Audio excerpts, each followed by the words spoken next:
Africa had been calling to me long before I ever set foot on the continent. I remember watching The Ghost in the Darkness with my father when I was young and being completely captivated. I was fascinated by the Maasai warriors, their striking red clothing, the dancing, the chanting, the colours, the sheer sense of somewhere so different from anything I had ever known. A few years later, I watched The Air Up There, a fictional basketball film set in Kenya. And once again, I found myself drawn into the people, the landscapes, the culture, the music, and the colour of Africa. I didn't know it back then, but somewhere in those early years and those early experiences, the seed was planted. For years, I dreamed of going to Africa. And then in 2012, I finally went. I spent 4 months travelling around Africa, and by the time I returned to New Zealand, I was not the same person who had left. The experience had been profoundly life-changing. Africa had filled me with a sense of life, motivation, joy, and wonder that I had never experienced before. There was a beauty to it that was difficult to explain to someone who had never been there. I remember putting my feet into that orange African soil, surrounded by thorn trees, blazing sun, and wildlife, and feeling something inside me come alive. There was a smell to the earth, a rhythm in the air, something you couldn't necessarily hear, but you could feel. I felt as though I had left part of my soul behind in Africa. And then I came home. As the jet lag eventually faded and everyday life began to resume, I started reflecting on what had happened to me. I couldn't stop thinking about Africa, the places I had seen, the people I had met, the experiences I had had, and the extraordinary feeling that I had discovered a part of myself there. But something else began to trouble me. I started thinking about the stories I had been told before I left. People had tried to frighten me away from Africa. I had heard the horror stories about crime, violence, and all the terrible things that supposedly awaited me there. There were warnings about what could happen to me, particularly as a woman travelling alone. Some people spoke about Africa as though danger was awaiting around every corner. Yet I had gone. I had travelled as a young woman on my own. And while of course bad things happen in Africa, just as they happen everywhere in the world, the Africa I experienced was not the Africa I had been warned about. It was extraordinary. It was beautiful. It was challenging, vibrant, funny, heartbreaking, welcoming, and profoundly human.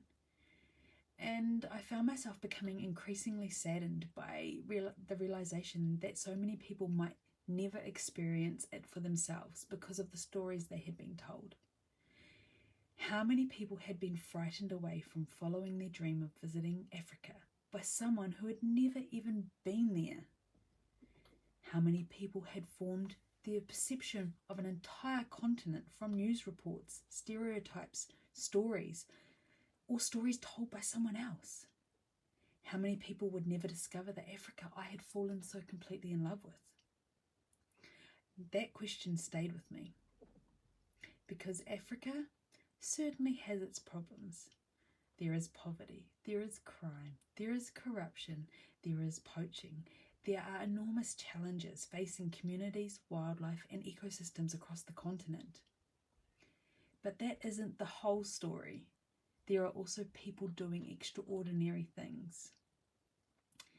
There are rangers risking their lives to protect wildlife, conservationists dedicating their lives to protecting threatened species, guides who know the land intimately and carry generations of knowledge with them, researchers, photographers, veterinarians, environmentalists working to make a difference, communities finding ways to protect their heritage and create better futures, travellers who have been changed forever by their experiences, people who have fallen so deeply in love with Africa that they have made it their home.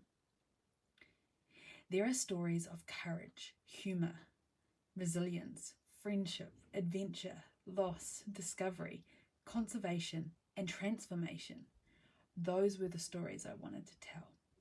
And I wanted to show people a side of Africa that they weren't necessarily seeing through the media. Not an idealised Africa, not a sanitised Africa, not a continent pretending that its problems don't exist, but a fuller Africa. An Africa of extraordinary people and extraordinary stories. An Africa that could challenge perceptions, inspire curiosity, and perhaps encourage someone who had always dreamed of visiting to finally take that step. The question became, how could I share those stories?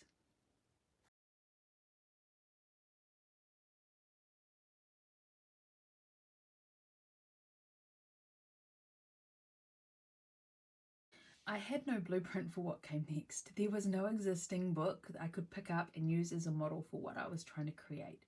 I wasn't compiling previously published stories or asking writers to submit pieces for an anthology. I was creating something from the ground up. I was interviewing people about their lives. I wanted to know what Africa meant to them. I wanted to hear about the experiences that had changed them, the places they had travelled, the people they had met, the work they were doing, and the moments that had stayed with them. For some people, Africa was their birthplace. For others, it was a place they had travelled to, worked in, fallen in love with, or eventually made their home. Their connections to the continent were as individual as their stories. At the beginning, I created a list of around 50 questions. I would select and adapt the questions depending on the person I was interviewing and their particular relationship with Africa. There was no rigid questionnaire that everyone had to answer because I didn't want every story to sound the same. I had to find the people. I had to work out how to approach them. I had to research their backgrounds. I had to develop questions. I had to conduct the interviews.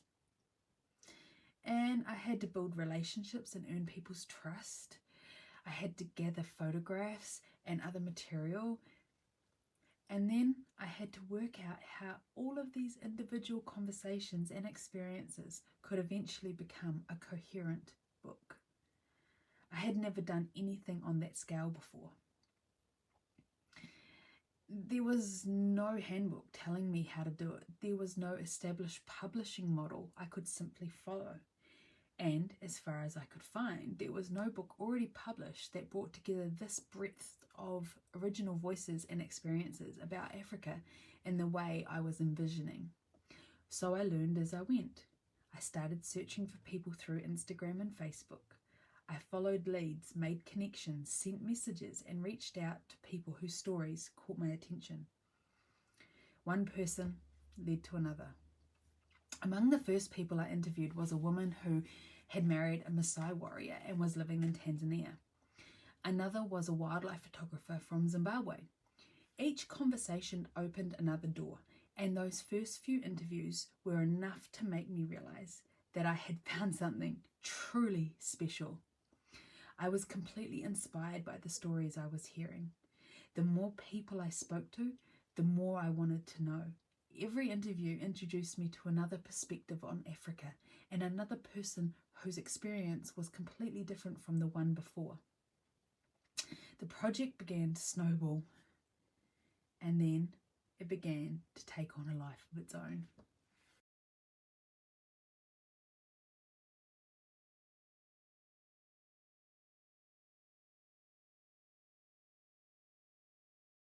There was one principle that became particularly important to me as the project developed.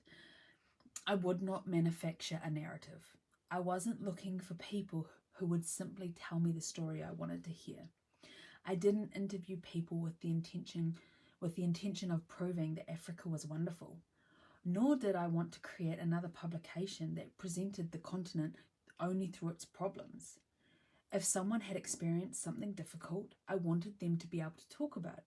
If someone told me about poverty, crime, corruption, political difficulties, loss, wildlife poaching, or other painful realities, those experiences belonged in the project too. I never changed someone's words to make their story fit a particular narrative. I didn't remove something because I thought it might make Africa look bad. I didn't rewrite people's experiences to make them more positive. And I didn't selectively edit their stories to support an argument I had already decided upon. That was never the purpose, because Africa is not one story. Yes, terrible things happen across the continent. There is crime, there is corruption, There is poverty, there is poaching, there are political and social challenges, there are enormous difficulties facing communities, wildlife, and ecosystems. But those things are not the entirety of Africa. There is also extraordinary beauty. There are people doing extraordinary things. There are rangers risking their lives to protect wildlife, conservationists dedicating their lives to threatened species, researchers and veterinarians working to preserve ecosystems, guides carrying generations of knowledge about the land, communities protecting their heritage and creating opportunities for future generations, people fighting tirelessly for wildlife, people building businesses, raising families, traveling, creating, exploring, and simply living their lives. There is humor, there is resilience, there is friendship, there is culture, there is adventure, there's generosity, there is hope. And there are countless people whose lives have been transformed by their experiences on the continent. I wanted all of that to exist within the same project. I didn't want to tell people what to think about Africa. I wanted to give them enough real voices and experiences to form their own understanding. That meant allowing the contributors to tell their stories honestly and allowing the collection itself to become the narrative. Some stories are uplifting, some stories are challenging, some are adventurous, some are heartbreaking, some are about wildlife and conservation, some are about culture and identity, some are about childhood, some are about careers and life's work, some are about discovering Africa for the first time, and some are simply about falling in love with a place that changes the way you see the world. And that diversity was never something I needed to correct. It was the point. I wanted to show a human Africa, not a perfect Africa, not a broken Africa, but an Africa that is complicated, beautiful, challenging, inspiring, imperfect, and real. Because acknowledging the difficult things does not diminish the beauty. It makes the beauty more meaningful.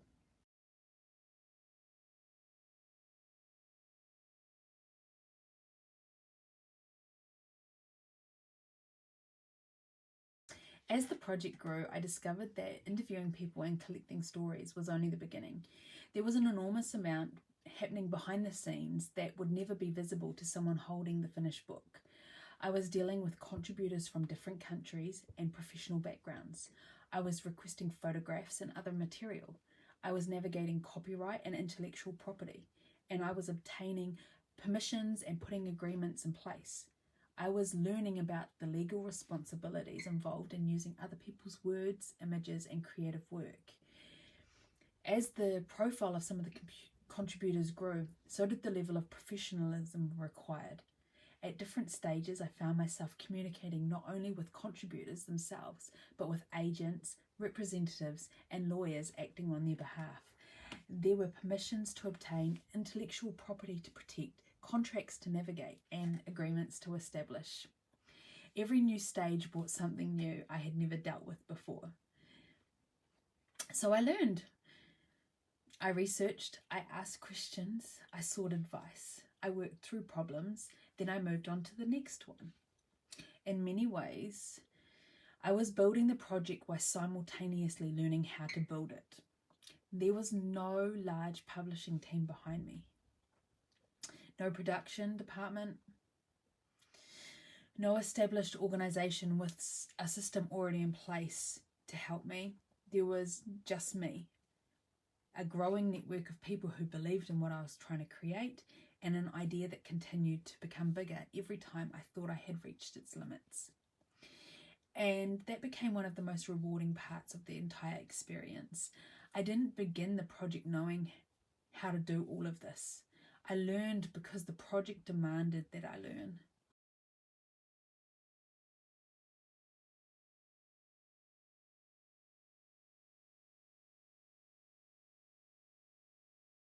Eventually, the interviews themselves began to feel like something worth sharing. The people I was speaking to had such fascinating experiences, and I didn't want those voices to disappear into a manuscript that only a reader of the finished book would ever encounter. That was when the idea of a podcast emerged. The project expanded again. What had started as an idea for a book became a series of interviews. The interviews became relationships, and the relationships became stories. The stories became a book. Then the book became a podcast. And the project continued to evolve. Looking back, I don't think I ever truly knew what I was creating when I began. I only knew that I had experienced something in Africa that had changed me, that I couldn't shake the feeling that other people's stories deserved to be heard too. The project became much bigger than my own experience, and ultimately, that was exactly what I wanted, because I Heart Africa project was never supposed to be my story of Africa. It was supposed to be a collection of voices, a place where people could share what Africa had meant to them, a place where the extraordinary could sit alongside the ordinary, where the difficult realities could exist alongside the beauty, where conservationists could share the same pages as travellers, guides, photographers, researchers, adventurers, and people simply living their lives, where someone who had dedicated their entire career to Africa could sit alongside someone whose connection to the continent came from a single life-changing journey. That is what makes the project what it is. It isn't one person's Africa. It is Africa as experienced through many different lives. And perhaps that is why the project continues to evolve, because there will always be another story, another person, another experience, another perspective, another reason to fall in love with Africa.